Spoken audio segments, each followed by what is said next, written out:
جسد دکتری را به خاک سپردند که روز چهارشنبه در حمله مهاجمان مسلح بر شفاخانه سردار محمد داود خان در شهر کابل کشته شد.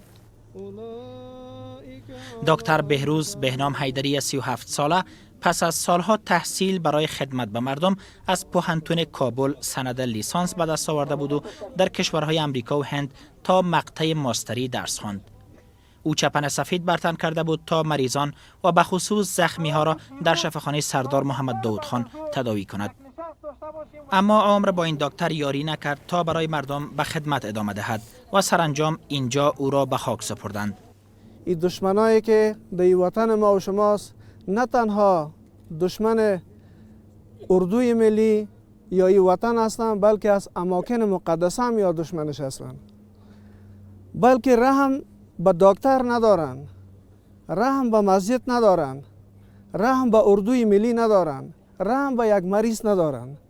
در حالی که خداوند جل الله شانه در شان یک دکتر، عزت یک دکتر خداوند در قرآن عظیمشان به ما و شما بیان میکنه.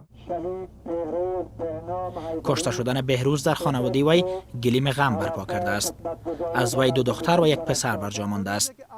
پدر بهروز که خود یک نظامی است میگوید داخل شدن مهاجمان انتحاری بر شفاخانه سردار محمد داود خان سوال برانگیز است. بر کل مردم افغانستان سوال برانگیز. و ما به شما به هر کس چطور یک مرکزی که در یک سیستم محافظتی بسیار زیاد قوی و زیق خدمت و فعالیت میکنه و غیر نظامی است. شفاخانه غیر نظامی است.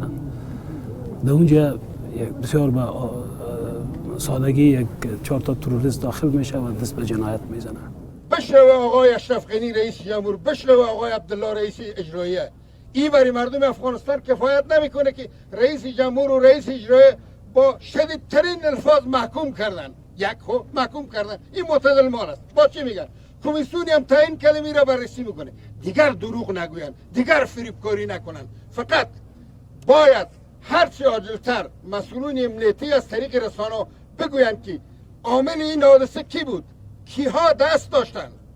صدها هم حادثه در افغانستان رخ داده، کس نمیگوید که عاملش کی بود. معمولا مردم به خاطر عیادت از زخمی ها و مریضان به شفاخانه میرن، اما مهاجمان انتحاری دیروز به خاطر کشتن مریضان و دکتران به شفاخانه سردار محمد داود خان در کابل حمله کردند.